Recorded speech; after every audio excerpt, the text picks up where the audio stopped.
Hey, let's do the podcast. All Okay. right. Hey, Allison. Hey, Ryan. You guys are married. It's weird that you guys are here together on the podcast. Ryan, we talk about you all the time. You should listen because it's not gossip whenever you're in the room. Also, my name is Chris King. I'm a licensed therapist, and today I'm stuck in my head and I need air instruments at this time. Go now. Go. Play it. Play the air instruments. Play the effing drums. Allison, think.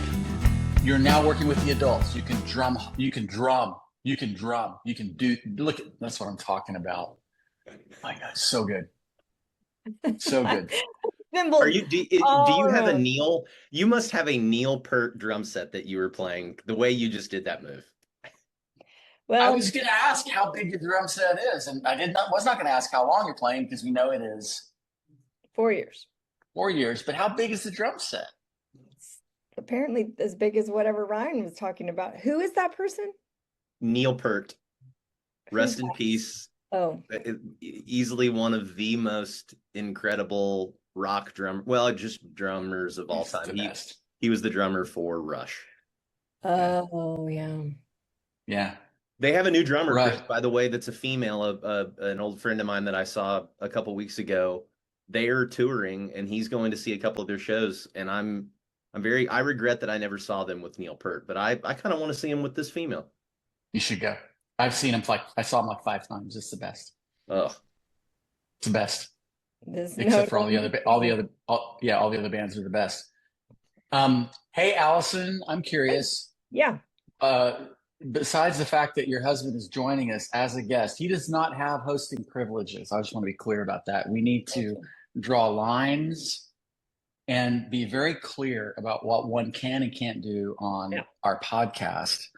And when I say our, I'm talking about yours and mine. Ryan, I'm so sorry. It's But I ours. accept that. Yeah, I'm just kind of. So, I It's Alice, like, I'm curious. yeah. Well, I'm just kind of curious what's been stuck in your head. Is there something that you want to kind of be like? And did your bike jersey blow up? I wish. I wish. I think about that once a week.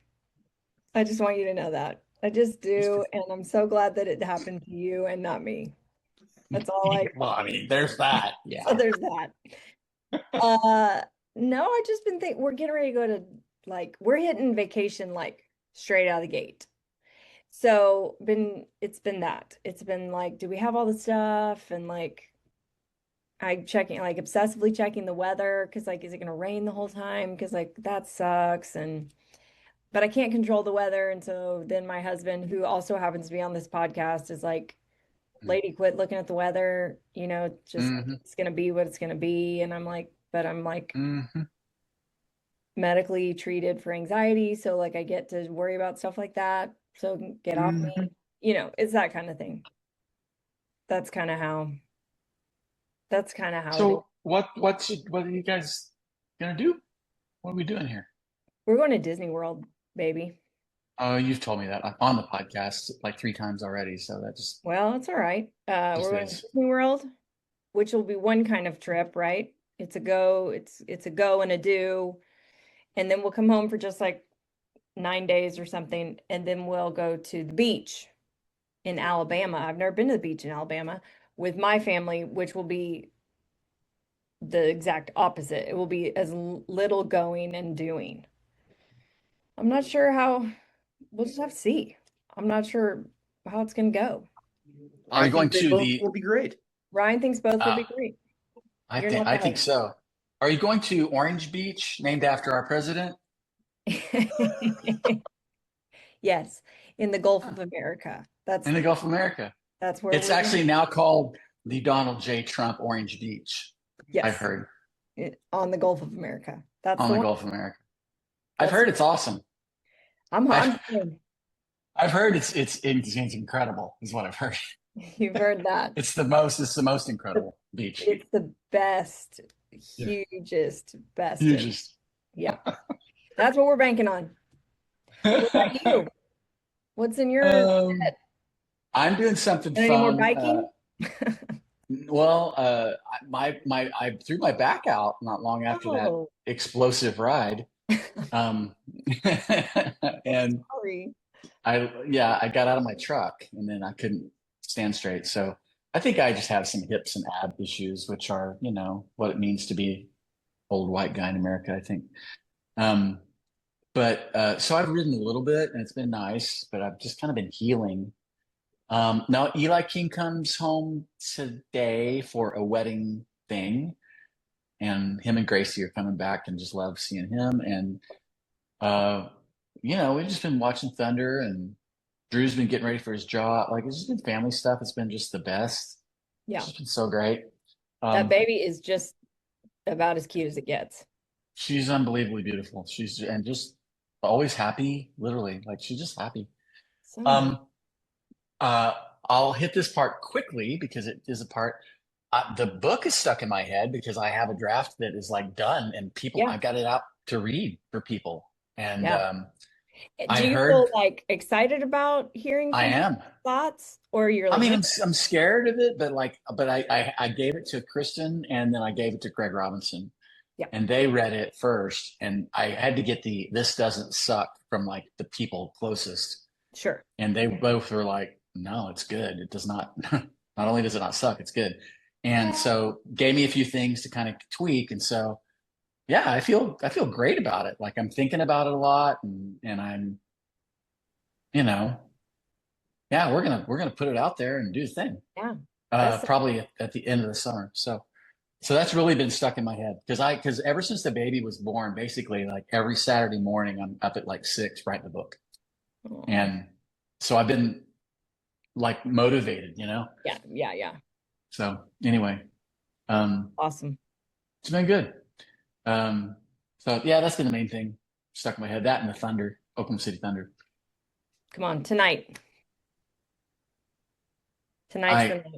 It is likely they won't win, but and I need to do that, so I'll be like really happy if they do. Oh, I see. I mean, I don't know. What'd you say, Ryan? Probably like a 40% chance tonight. Maybe more. I would say 48. Nice. Very hopeful. Because I think that Wimbyama is he will not look like he did the other night, and that seems to really make a difference. Sure does. I think he's a little beat up. Yeah. So I don't know. I'm hoping they bring the goods tonight, but I don't know. The Knicks, I hope that we play in the championship again. The Knicks are playing some basketball, man. Man, they're awesome. I agree. Word on the street is that no, it doesn't matter who wins our game, that the Knicks have already won it all. That's what I heard. It's just crazy. But yeah, so what I found being stuck in my head, like I'll like get super tense. I'm wearing a blood sugar monitor, and I'll like see my blood sugar spike. Yeah. And I have not eaten. It's just a game. It's just the game. Huh? I kind of want to, I really kind of appreciate the science of stuff like that. Like, oh, here, yeah, look, it's right there. Yeah. It's like stuck in my arm. Stuck in your arm. That's a different podcast. But I think I would watch it all. Why are you wearing that? Yeah, because I have high blood sugar. Yeah, he wants to be healthy. And I have to pay attention to it so I can be healthier. My blood sugar like runs at like 135, 140 all the time. Huh. Shouldn't. It spikes. It's not good. So nobody's making me do it, but like that, my last doctor trip, they're like, you've got to get that down. Yeah. So anyway. And you're like, yeah, tell me about it. I was on this bike ride and. Yeah, exactly. But all of this is just a way of like distracting ourselves from the matter at hand, which is why we brought Ryan Myers, doctor of psychotherapy. That's not true. But we brought Ryan to talk and to kind of hear y'all's experience, because last time we had the podcast and it was great. It was kind of like, what's it like for the kid to leave home, and how do they deal with the whole parent space? And I think a word that would describe Harper and kind of how she handled me in general, being like, hey, you'll be on the podcast and there's no notes, was like poise. She's awesome. Oh my gosh. Yeah. I was a little worried that this podcast was going to become you and Harper's podcast instead of me and you, because she was so poised. She was very poised. I mean, and like not like poised and non-emotional. She just was comfortable. Yeah, and non-shook by the fact that you were non-prepared. I know. I, it is awesome. So, but that's an incomplete conversation, Right. It's half the you story. know? It is. It is half the story. So, Ryan, remind our people a little bit about what you do and kind of, I don't know, maybe what qualifies you to be our expert in this conversation. Um, and then we'll talk about kind of like what do we need to pay attention to when it comes to kids leaving home. Like maybe it's you in your own life, your kids leaving home. Maybe that happened a year or two ago, or maybe it's coming up. It's relevant, particularly if you're our age at all. Or you might have friends or family members. Like how do we do this in a way that honors our kids and our lives? It's worth talking about. So Ryan, tell us a little bit about yourself, and then let's get the ball rolling. Well, thank you for letting me join you too once again. I just finished my 14th academic year here at Holland Hall in Tulsa, where I'm the director of counseling and wellness. I was having a conversation with someone recently where I remember these things every once in a while. My entire adult life, I have had a job that has involved me working with adolescents. Um, so 14 years here. Prior to being here, I worked at our church, Redeemer Covenant Church, where the majority of that time I had something having to do with teenagers and because of that, parents. And then prior to that, I worked at Laureate Psychiatric Clinic and Hospital here in Tulsa, doing intensive outpatient therapy, kind of splitting time between working with adults and adolescents. And so um, I love that time of life. I think a lot of life, a lot of change happens in a really condensed period of time. And therefore, if you're in a relationship with someone that is that age, you yourself are living a lot of life in a relatively short period of time. And so Yeah. I find it very complex but inspiring, and energizing, that kind of high school, college age folks.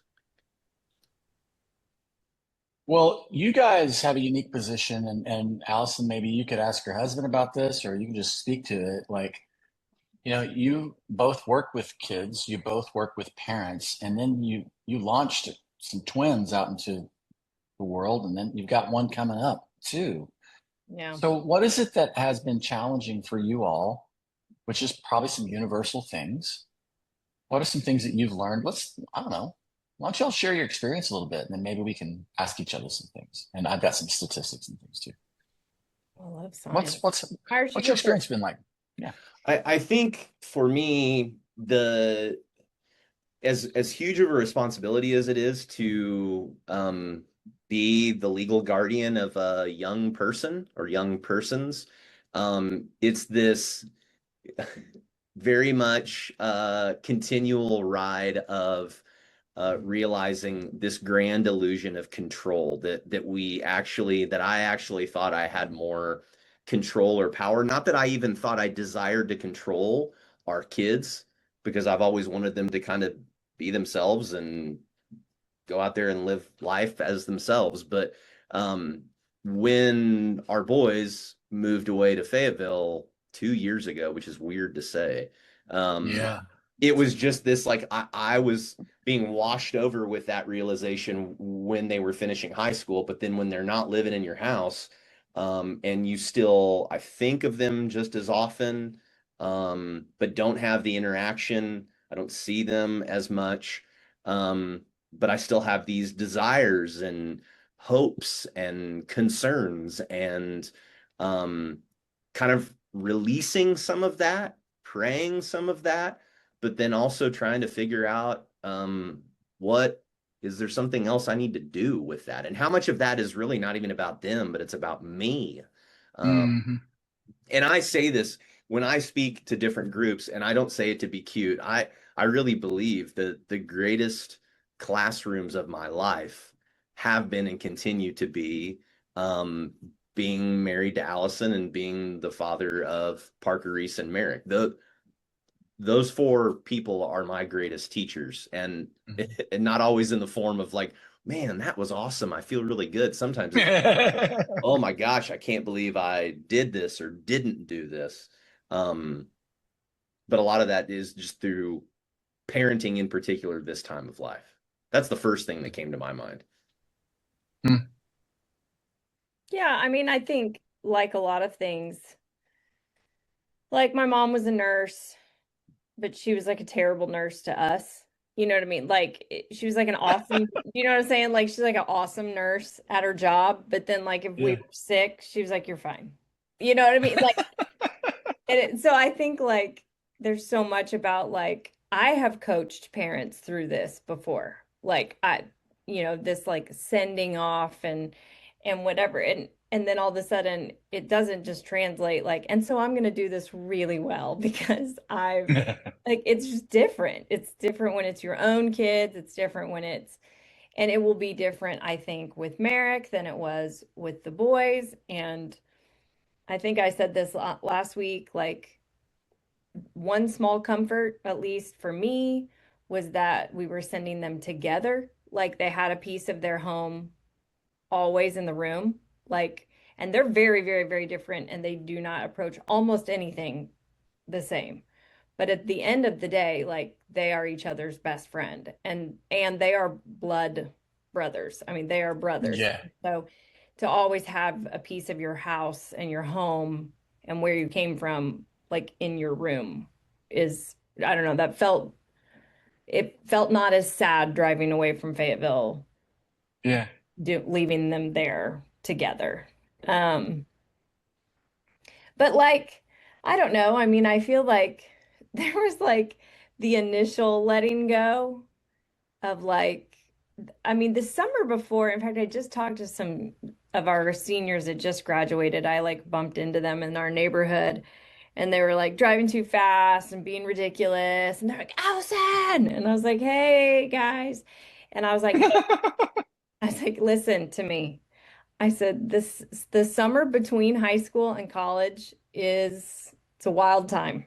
You are feeling so old and but it's not Vegas, guys. Like it it doesn't stay in the summer. And one of the kids was like, I know, I already toilet papered one of my teachers' houses. And I was like, yeah, that's not what the summer is for. Like, but like this sort of like preparing to leave and excuse my language, this is my friend's phrase, not mine. But I was talking to a friend of mine who just has a son that just graduated high school, and I was like, "How's it going?" She was like, "Oh, he's shitting in the nest. Don't worry." And I said, "I'm sorry." And she goes, "You know that thing that they do where they like are awful, and then you're like, okay, bye-bye." Like it's like better for everyone that way. Like I Yeah. that space before, like the space between the graduation ceremony and the packing up the car, like that summer is it's just a weird summer. Like Yeah. everybody's like you're like, no, you're still my kid, and they're like, but we're like so super old and there's can be some kind of clashes and it's like a practice round for letting go, but then how much Yeah. and then all of a sudden and then then they're just gone. So, Yeah. then you have to know, I think you have to know yourself. Like I knew enough about myself to know like I cannot life 360 these fools. Like I won't do anything else except Yeah. sit and watch this phone. Um, so yeah, I mean, I think they're trying to figure out how to push away, and we're trying to figure out, parents are trying to figure out how to let go, and it's just a really there's no hard and fast rules. It's tough. I s- uh, I chatted up some questions about what we were going to talk about today, and there were two things that came back that I thought were interesting. Research suggests roughly 25 to 40% of parents experience significant distress during empty nest transition. Some studies suggest that as many as 60% experience some level of emotional difficulty when their children leave home. I mean, it makes sense. Hmm. Yeah, Yeah. I think what's a healthy balance between investing so much of your life as a parent into your kid, but still having a life aside from your kids, and a healthy sense of pride of I'm the father of Parker, Reese, and Merrick, and that's a big part of my life, and there is more to my life than that. And so I think sometimes, and I don't know statistically how this would play out, but I know you hear a lot more that moms struggle with the empty nest thing more than dads. I think that's probably based in older traditional gender roles. I wonder if that's really as true today as more moms work, and things like this. But um, to feel sad, like I felt senior year, the boys' senior year was super emotional. I expected it to be, and it was. And it wasn't that their first year of college wasn't hard, but I felt like it was more emotional leading up to them moving. And it wasn't, we weren't empty nest because we still, Merrick was still at home. But I know for some people it's that your mind racing and you worry about all these things with your kid, but then there's also this kind of just identity confusion and conflict of like, who the hell am I if I'm not living this identity in the flesh with someone that I see every day? I have real compassion for people. I think that that's more prevalent than a lot of people let on, probably. Oh yeah, I mean, even the last couple of years, just like going to football games, I was like, meh. Like, Yeah. it's our school still, like it's the school Merrick goes to. But man, I loved watching those boys play football. Like I was gonna stay till the very last second, no matter what the weather, no matter what the score, no matter what and I'm just like, and it wasn't because they were like going D1 or something. Like I just love Huh. watching my kids do their thing, and then I didn't have any kids out there doing a thing, and I was like, it's kind of cold. Let's leave it halftime. Like, and your role, obviously, Ryan, is different because you teach these kids, and so you have more personal connections with some of the kids at the school that I just don't have. Um, but yeah, there's sort of this like now now what? And there was some managing of Merrick's sadness. Like she was the dog was weird. Like the dog was like, "What's up?" And Merrick's like, "The house is too quiet." And so I mean Yeah. it shifted the whole. I mean, for a while I kept making too much food. Like I was used to making food. I mean, just little things that you don't think about. Now they're home and I can't figure out how to make enough. Like I'm all messed up. But it's those little routines that just are part of the rhythm of your life that you don't think about until you have to, until all of a sudden it's like, oh, I don't need to make two meatloaves. I only need to make one meatloaf because there's only three of us instead of five Yeah. of us. But I think our orientation is attached to the fabric of those activities and those ways that we live, like our meaning. And I think that a lot of people don't consider as their kids are getting older that their kids are differentiating and like your roles are going to have to change. And so this question of like, what is my purpose now that they're gone? It's probably because like we weren't thinking about the fact that we were managing lives and not like partnering with them at some level, like having, and I get it, not everybody's going to do this, but like understanding that like it's a normal thing for the kiddo to kind of like break free and they're going to push and pull and act out and act in. But I think for a lot of people, like when their kids go away or their kids get married or whatever, some sort of like it's almost like stepping off a cliff because you're like, why am I on the earth? yeah. And this is not, but because I've been giving all this energy, but like that, it would be helpful if we could like ramp up, like, oh, like I'm in a partnership with these human beings that are trying to adult. So we got to kind of think of it that way a little bit differently. I just think it's a different mindset, and it's super disorienting though. I think something that was and still is very helpful, anchoring, kind of encouraging for me is the fact that, you as one of my closest friends and some other friends that are a little further down the road in life, and not that everyone's experience is the same, but I mean, I remember having conversations with you whenever you were Yeah. in some of that season with some of your kids, and Yeah, then for sure. anticipating it in the near future for us when we weren't there yet. And um like every kid is different, every family dynamic is different, but that I derived a great deal of peace and hope. And yeah, I mean, Allison and I, we share the same core values and passions and things, but the way that we approach parenting is not always the same. But I think that's part of the goodness, especially when there's a healthy marriage, that makes for a better family when it's not two like carbon copies of parents doing it the same thing. That would, I No. just don't, I think sometimes we put a pressure on our marriages or this. I don't believe that's the best. I think a lot of things in life, variety it makes us stronger and Or at fills in least the a gap. balance, like you and I we don't worry about the same things and we don't worry in the same ways. And I think that's good. I mean, Mhm. I am a professional worrier. And if we were both professional worriers, that'd be so bad. Like it would be so bad. But Your income would be higher though because you would both have side gigs. So that's good. have You're something. professional. You're getting paid to worry. That's Yeah. something.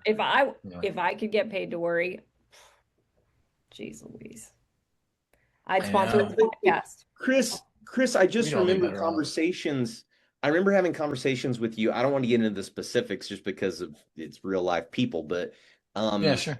this balance that not that there aren't instances where you've got to like lovingly and respectfully like speak some difficult truth and intervene in some way that demands action or whatever, but so much of what was encouraging to me from your modeling was just listening well, seeing well, like this kind of like talk about orientate, like where here we are, this is the truth, this is where we sit, and I love you, son or daughter, I am on your side, I want to be a resource, and respectfully, it's your life, not mine.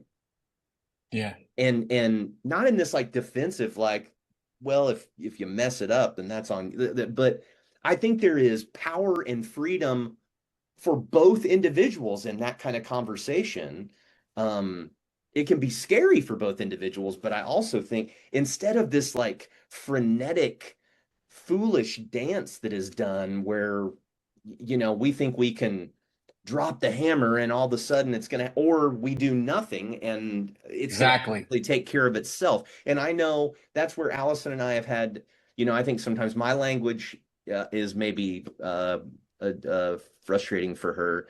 I would talk about, well, that's their path, Oh, and I have concerns and I may not like it, but that's their path. And what, I mean, what can we do? And I think it's easier. Allison and I are very mindful of this. Our kids are not little saints, and not that they haven't struggled. They all have, and they all are living a full life. But I think when you have healthy kids that are relatively, consistently taking care of business, and you have a connection and a sustainable, healthy relationship, it's pretty damn easy to have this conversation. When your kid is like really suffering, Mhm. or like things did not go according to plan, um, your plan, their plan, both, um, the conversation takes a little different form. well, and Yeah. that's what I was gonna say. I think it's when it gets really hard or when the concerns kind of spike, or to use a Judy Shelby phrase, when the mom radar is up, where you're like, I don't have specifics, but I know that something is not right. Yeah. Like that was those were the moments where I was like, so now what do we do? Do we just like hold on to that? Do we wait for them to come to us? Do we come to them? I found myself, this was very new for me, self-conscious, like anytime they were home, really self-conscious about what I was saying or what, because I wanted them, I so badly always wanted them to want to come home, not to come home Yeah. a lot, but to always like it, like coming home. Yeah. So To feel there's this safe. like, yeah, to feel safe and it's fun and it's easy and it's home. And so like, well, if I say the wrong thing or if I pry too much or if I say something like, "Hey, my mom radar's up. Are you okay?" and they're not ready to talk about it, Right. Yeah. then maybe I'm going to ruin the whole thing and they're going to stop wanting to come home. And so then there's this kind of like new self-consciousness in me Mhm. and that was a new feeling. That was just a new feeling. I mean, I hadn't felt self-conscious like that since like I was like 20 and single or something. Like it was just Yeah. it was really weird Yeah. um because because it's their life and I want to create the space, but also like is it negligent as a parent for me to not say, "Hey, I'm worried about you." Like, Right. are you okay? Are you okay? Um, Right. even if I'm not even 100% sure you're going to tell me the truth. Like, if I don't think you're going to tell me the truth, does that mean I shouldn't ask? Or is the point of asking not necessarily the answer, but just to communicate, hey, I see something, I see you, and I still think about you, and I still love you, and so I think that's where sometimes it gets a little dicey. And I think sometimes when you have two parents whose maybe personalities approach those kinds of things differently, like I'm a little bit more like, don't you want to get upset with me? Don't let me be upset by myself. Why are you not upset? Let's be upset. And he's like, Join me. you're doing Yeah. enough Care. upset. Care. I need you to care. Yeah. And caring looks like getting in this pit with me. And he's like, we can't both be in that pit, girl. You can, like, That's but real. yeah, That's yeah. a really that's a great segue though to this next question. Like, which is basically, it's like, how has your role changed since? And what works and what doesn't work? How do you see the relationship now versus your future vision of it, which was a few years ago? I'm curious about. I'm really curious about that because the prop. In case you haven't figured it out yet, I mean, like our oldest is 30 and she has a child and a husband. Like they don't stop having problems, Right. but they're very different ones than they had when they were 12. So what's the change been like for you guys? I think you know, I would like to think that when our kids were younger, we attempted to share our lives with them. Um, but I think it feels a little differently now. So I think some of it just comes naturally since we don't see the boys, for example, as often. It's just really in a variety of ways, attempting to convey that we love them and that we're interested in their lives and want to know them and what is going on with them. Um, and whether they ask the same of us or not, trying to share about our lives too. And not just the like feel good, exciting, cool stuff, but you know, I moments that are hard. Um, and I think that's one of the biggest things that kind of continues to unfold is I don't know if that makes sense. The more conscious sharing of life versus this like I have a job to do. Like I have to be Yeah. this, wise teacher and it's, our Allison and I's dynamics with our kids have been and Chris, I would say you're to an extent at different seasons of your life the same. Like I I work at the school that our kids went to. When the boys were younger, I worked at the church and they went to preschool there. So they came, and then Allison, same with Merrick, and she was involved with the youth stuff. And then we spend a week at New Life Ranch in the summer, and Allison's the speaker, and I'm speaking to the leadership. And so we have always had this proximity and kind of our life overlapped with our kids. And so we naturally shared things anyways. But I think Yeah. since college and them not living with us, it looks different and takes more effort and time and patience. Because I think, like Allison said, this dance or not getting stuck in your head, being like overly concerned with, is this gonna upset them? Are they gonna be annoyed? Hmm. But if I have a Hmm. concern, if I have a curiosity, I'm just gonna ask. And what they do with it is theirs and not mine. I don't know what came to your mind, Allison? Yeah, no, I think some of that. I think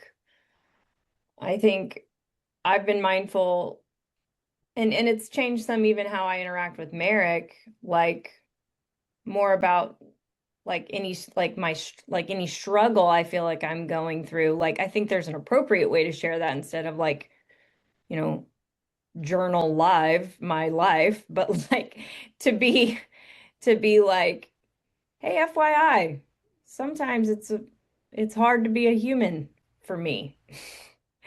And but I want you to see that I'm trying really hard and doing the best that I can. Um, and man, I'd love you to pray for me, or I'd love you to be thinking about me when you Hmm. send good vibes my way or whatever. Kind of involving them, uh, interacting with them more at like I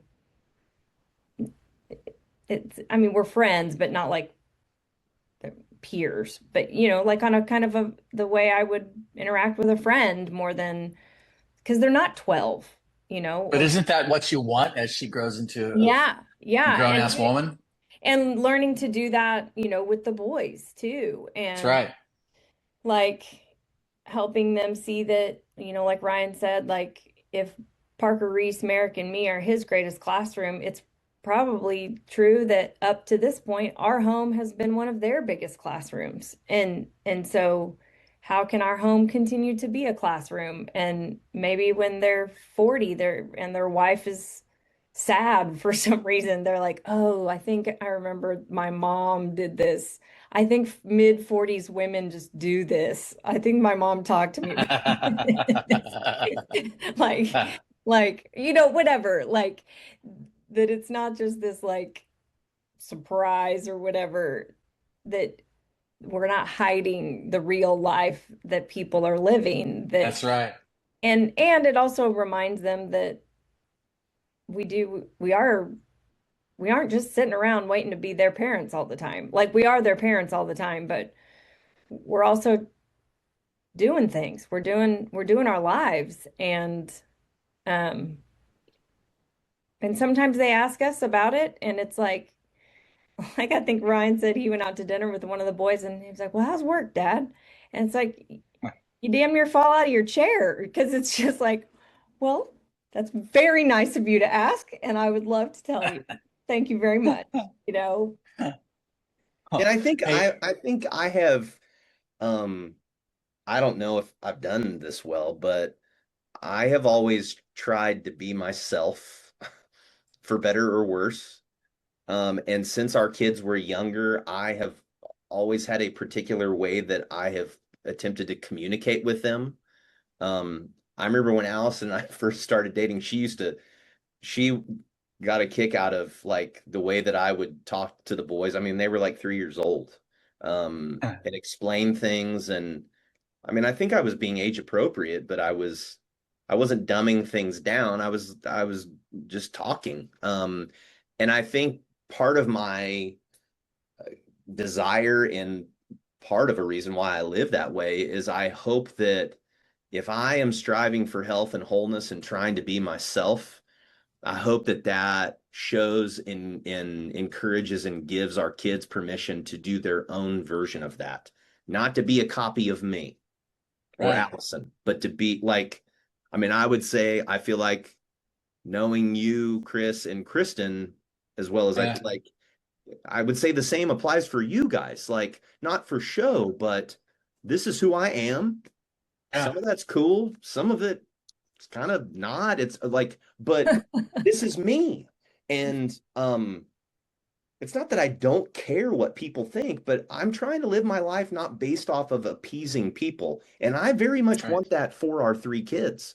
And That's so right. if Yeah. we've lived that way when they were younger and more, quote, dependent on us, I hope that somehow that ripples into their life when the stakes are a hell of a lot higher when you're a legal adult and not living under your parents' roof, making big decisions about your future. Um, Not just trying to play the game of life and make as much money as you can or please people or like I don't and that shows my values, my core values. I've never wanted to live that kind Right. of life and not that it's my choice, but I hope our kids don't either. It feels like that what helps us as parents, and by the way, the time to start is today if you haven't done it yet. Literally. If they're okay, what helps us, because like people be like, oh, well, you had these overlapping lives and da da da. Like, right. Like, yeah, it helps. Oh, well, we don't. I'm like, can we start? So I said target a friendship. Target a friendship. Like, what does it look like to have a good friend? Is there give and take? Yeah. Like, do I want them to want to come over and watch the Thunder game when they're 24? Do I want to go hang out with them and go on a trip? Yeah. Like, what do people do that cultivate friendships? And people are like, well, it's not the same thing. I'm like, I know it's better. Mm. It's effing better. Yeah. So there's that. I wrote humility. I have a thing in the book that I thought, and I don't know if it's a crazy idea, but I wrote that humility is love plus pain. Mm. So it's just like if all we do is experience pain that knocks us down and makes us think like, oh, I'm small or whatever, but there's no love, then we're just small. Yeah. You know, being a parent has beat me down so much. But if we have a sense of abundance about our parenthood, which by the way is a hard thing to do, maybe like if you're traumatized, if you don't get that. So we need to kind of live in a community where it's just like, you guys have this. Like, so like your humility can be characterized by like, I don't have it all together. I'm also going to have a few rules. They will be less and less the older that you get. And when you go off, like I can't control you. Also, I'm worried about you. I'm going to call you. Sorry. And so there's this give and take. It's very relationship oriented because relationships are fuzzy things and it can't be rigid, but it is really about the value of them and of you. You can't devalue yourself and not think about yourself to such an extreme degree. Like whenever they leave, there's none of you left. Yeah. You've got to be able to think of yourself as getting a vote. And so it helps to grieve the loss of a child leaving the house, to be honest about how that hurts. And if it's lonely, if you don't know what your purpose is, it's also very helpful for you to develop your own life. Like you have a life, my gosh. You have maybe if you're married, you have a marriage, you have other kids in the house. Like there's more to it than just their lives. And so you've got to give energy to that.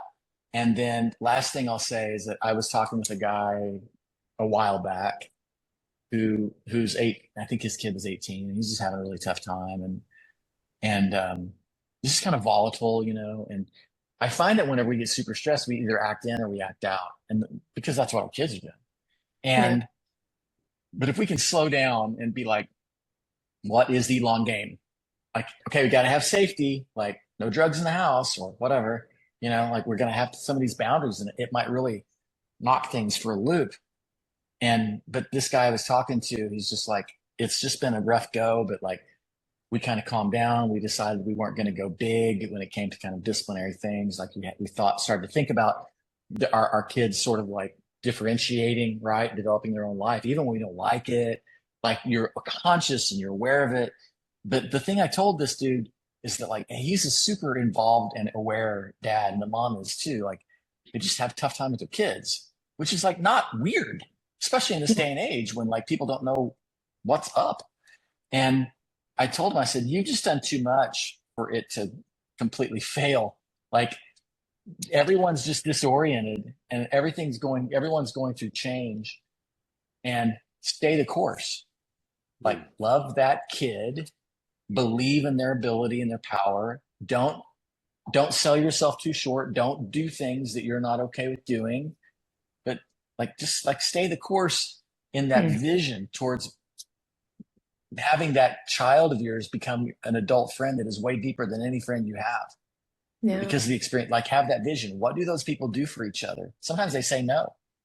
And so yeah, so I told him, I said, you guys have just done too much. Like I'm telling you, don't panic. Don't watch them come around. Is this a sure thing? No, because life's not sure. Things could go so south. But whenever you invest in those relationships and they know your heart and you are trustworthy when it comes to that stuff, like they believe you. Mm. They just do. Yeah. And we've got to have that hope because it's so disorienting when our family changes shape. Oh, yeah. Humans are such, myself included, we are such forgetful critters. Yeah. And I mean, and what we remember and give our attention to oftentimes is not always very helpful and or pretty damn distorted. And the stuff like Yes. you're saying, Chris, like that is life-giving, and is like a well of hope and inspiration. That's what we need to remember. Like, Yeah. that's the good stuff. I think just it seems so simple, but you saying this about what does it mean to grow a friendship? Time is a pretty big deal. Now how you Yeah. spend that time in that season of transition is going to look different, and it isn't like the dating game and you're going to match and want the same. Like what you may want as a parent, your kid may not want, or they may want, but they've got other things in their life and it's just you just can't link up. But it is still possible to give time. Yeah. And I think it's not one-sided. It goes both ways, but I like that love and pain. And I think maybe fitting with the pain is just selflessness and self-sacrifice, setting your desires aside and giving yourself to the other. I want that. Like I, I've told Allison, I wish, my love of music. I've talked with you about this, I think, Chris. I so badly, I'm keeping the faith. There's a little bit. I just wanted one of my kids to love the same music as me. And what they don't even know, the amount of money I would spend on concert tickets, taking them, it's unreal. It's unreal. Yeah. And what you don't know is how badly your daughter wants you to like her music. Ah, let's go. I know, It's but real. She listens to it and she'll go, I think Dad would even like this one. I'll play this one in his car. well, and Oh, she that has is so she has said sweet. before, and I've tried to get over myself and just listen because I do. The people I love, I don't have to like the same stuff as them, but if I'm into them, I want to know what they're into. Yeah. And it's still an area of improvement for me because I can be so damn judgmental and opinionated. Uh, but I mean, like that, like this is just so good because like the day to start trying these things, your kids, a lot of our kids at this age will just reject us. mhm. They'll be like, "Oh, hey, thanks for helping me move to college. See ya. I don't want to have lunch," which happened to me. Yeah, I don't Um, want lunch. Also, put that money in my account. that's right. And also that kid that did that, like, is just this, he's just the most sweet, kind adult. And it's just so full of love. So there's just about change. But in Yeah. It that is one about moment, us you were like, embracing change. he might be an a-hole. Well, yeah, I mean, yeah, like, what are we, chopped liver? Come on. Yeah. What And did we raise? yeah, but I, I think that's the hopeful thing. And I would just encourage all of you out there that listen, like, to access people like Ryan, who's he has an interesting role because he's not really in a therapy practice. He's just like at the school. Like there are all these adults that care, Mm. and we don't have to do this kind of thing alone. It is Yeah. extremely disorienting to go through this period, but it's like a timely little mini series, like because there's tons of people in this boat right now as we speak, Yeah. and so we got to kind of look like the whole. It's not time for the blessing, but like that's like when we look out like we look out after each other and look after ourselves, because this is that's the time of real change. But it can be Yeah. done. It can be done well. Yes. Yes. And we can be, it not only can the relationship flourish and take a new form, we can be better individuals because of it. That's right. Through the highs and through some of the scary ass, unpleasant lows. Yeah, I mean, I think we think about this as a big time of change for our kids. It's a big time. We get to change too. Yes. Amen. Like you're saying, like the minute we realize this isn't going the way we aren't being who we want to be or acting how we want to act or whatever, that is the moment to go, okay, and now I'm going to do a different way. Like, Yeah. and maybe you feel like it's too late or it's later than you'd like. That may be, but today is still the best day. Yeah. That's right. I gotta slip out. I love you both. I love you in different ways, but I love you both. And I hope that we get to chat like this again sometime soon. Ryan, thanks for your time. Yeah. Ryan Myers, our expert today. You feel like an expert? Thank you. Yeah. How'd that feel, having your boy on the My boy. cast? I mean, he's the best. Everywhere I go, someone tells me how amazing he is. And I already know it. I already know it. Couple of thoughts that popped in that he was running out of time, but I think parents, or maybe some parents, I don't know, would appreciate this. I was wholly unprepared for the first time they came home, like for a long time, like Thanksgiving. Because the last time they lived in our house, we had like rules, like a curfew and, Right. and they went to college and they had they made their own rules. Yeah. And then they came home and there was no conversation. It was like, hey, we're going to go out with our friends. And I was like, oh, okay. And then everyone just kind of froze, like Ryan and I looked at each other like, what do we do? Do we say, wait, is there Pause. so they came home like 3 or something. Like, I told Ryan, I was like, I am more likely to wake up at 3 than I am to stay up until 3. And it was like, maybe they made a snack like at 3 and I could hear the microwave. And I was like, all right. All right. I'm not gonna like tell you midnight or something. Like I live your life, but also just could you just remember that also 3 other people are trying to We sleep live here in this house and that this is not your apartment. This is like our personal family home. And so maybe don't microwave a snack at 3:30. Just maybe don't. And I just Drew quit shutting the microwave door. I never thought about that. I never thought about how there were all these rules, and then you went away, and we have no rules. We just have none. Just there's no rules. You don't. That's correct. Apparently. Yeah. That's a really good point. Yeah, like Drew quit shutting the microwave door. Like he got into a habit where he just like he always stops the microwave with like 2 or 3 seconds left, so he doesn't have to shut the door and be noisy.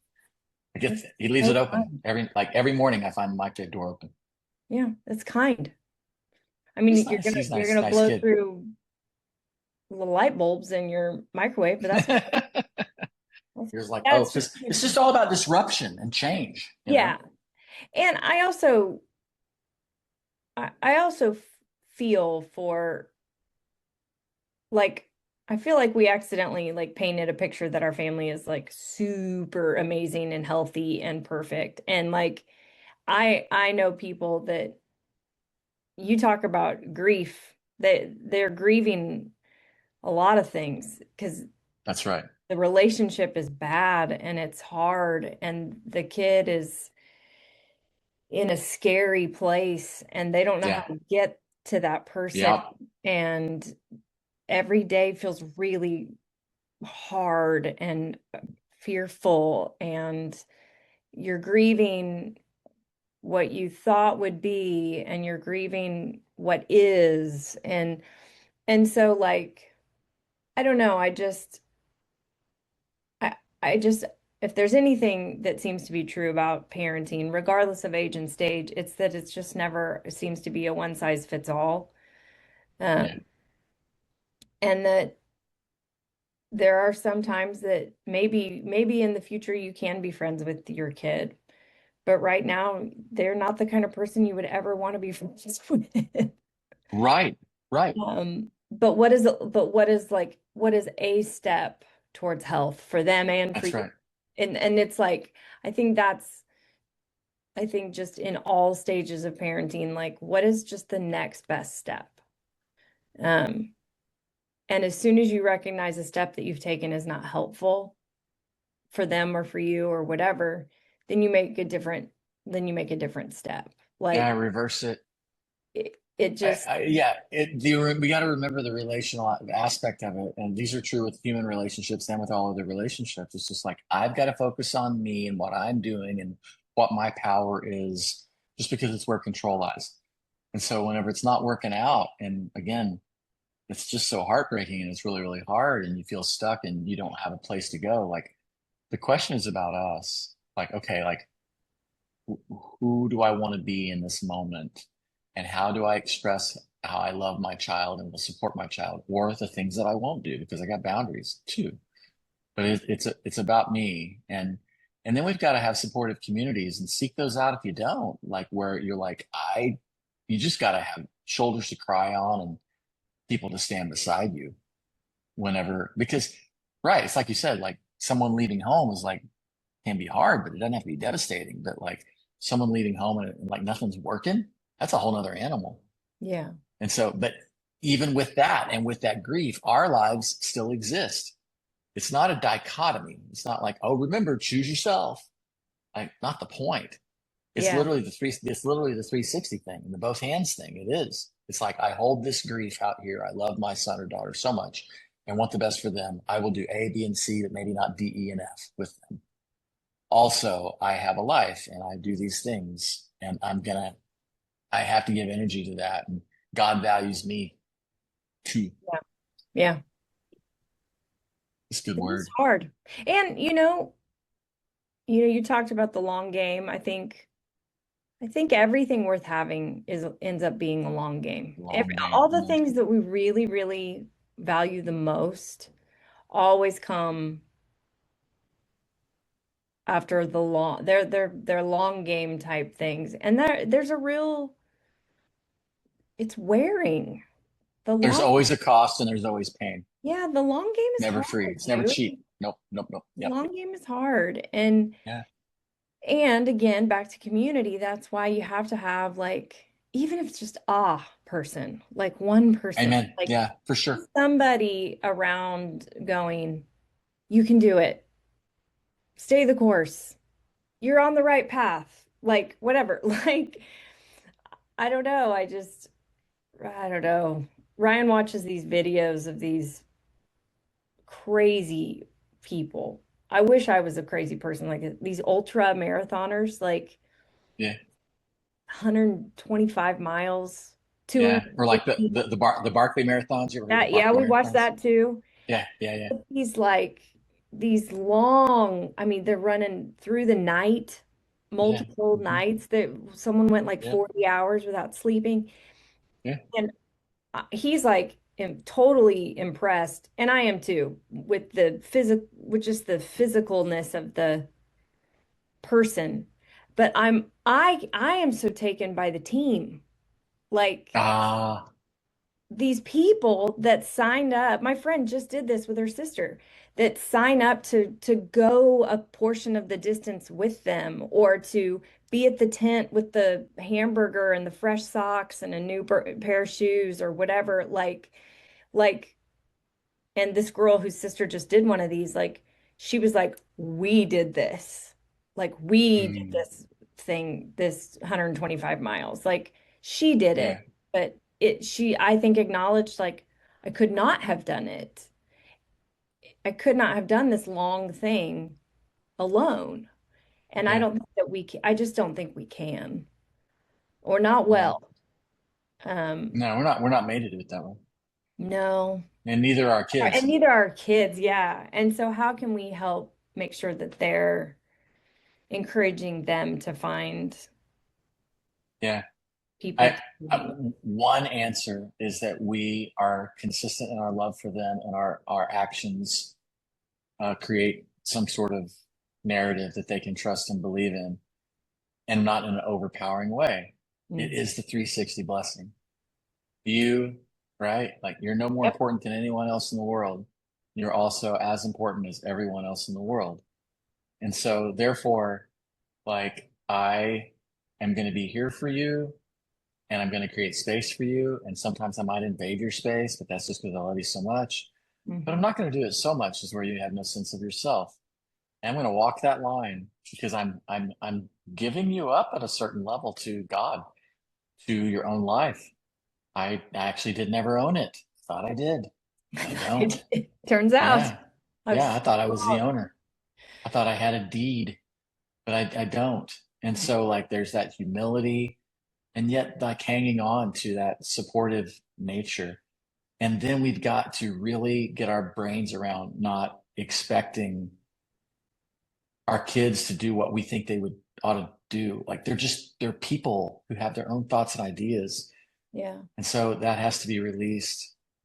And then if we need love, we have to ask for it, and we have to act in ways that create those reciprocal relationships. I know. It's hard. It's hard, man. My But mom. the thing is, but like, we were controlling all of that. Like, we I were just know. kind of like, now be good and do the thing. And like, these guys are human beings with their own wills. My mom is 70. Wow. 71? I don't know. 70. 70 or 71. Okay. And I think she turned 70 in October. And I'm 44, almost 45. That's a And while too. she told me recently something to the effect of, when you don't ever ask for my advice, or ask what I think about something, or ask me for advice, it makes me feel like you don't think I'm smart, or that you don't think I have anything to offer. And I had never, ever thought of it like that, right? Like, I'm just like doing my thing and trying to figure out my own stuff over here. And I didn't even think about how, till I'm 71, almost 71 years old, I'm always going to be the mom. I'm always going to be their mom. That's right. And I'm always going to want mom things, or dad things, or whatever. Yeah. And Yeah. I'm grateful that my mom and I have a good enough relationship that I could say to her, "Oh, I'm so sorry. Right. I wasn't talking about that with you because I wasn't talking about that with anybody." Or Anyone. Yeah. I wasn't ready to talk about that. And it wasn't because I don't think you have anything to contribute. I just don't want to talk about it right now, or whatever, like, Right. whatever the explanation was. But like, it reminded me that, like, I have those feelings right now that come up with our kids, mom type feelings, or parent feelings, or dad feelings, whatever. And I think, oh, I think I'll feel this way for the rest of my life. Because that's what it means to be a parent. A parent. Because every time I look, at Merrick, and I don't have this physical bond with the boys, but Merrick was like, she came from me. Like, and that just doesn't go away. It doesn't. When they hit a age. Like, I was shocked as a young man, because I had my mother and my mother's sister both died young. And when I was 22 and 25. Okay. And it didn't dawn on me, and it shocked me, and it made me sad. It made me kind of curious that how sad my grandmother was. And she told me, she says, it doesn't matter when. Like, I lost in the last 5 years, I've lost two of my children, and I'm 81 or whatever. And I'm like, and so, not to leave on a downer, but remember this, because there's grief in all of that. Like, that particular story is a sad story, but like, there is no grief without love. What the game that we are in as parents is that of a rich investment that costs us everything, and we willingly go all in. All the time, every time. Absolutely. because it's just the best thing you could ever have. So that's what we do. So I guess my encouragement for us today is like, just don't be afraid, man. Don't be afraid. Or be afraid, but do it scared. That's even better. Just go there. Me as a person who's often afraid. Hey, I'm really glad we did this today. Appreciate you 1,000%. 1,000 million bajillion. Yeah. Yep. And I hope the sugar do not make your blood sugar high tonight. Yeah, I think if we just crush them. And if we don't, we just crush them 2 nights later. Yeah. Yeah. Okay, you guys, thank you for listening. Remember to like, subscribe, send it to your friends. Our season's going to be kind of winding down, so that's the thing. Alison and I were talking about that. But we just appreciate your energy and hope that things that we say might be helpful at some level. We're sure having fun doing it. So we will talk to you guys super soon. Super soon. See you Bye. later. See ya.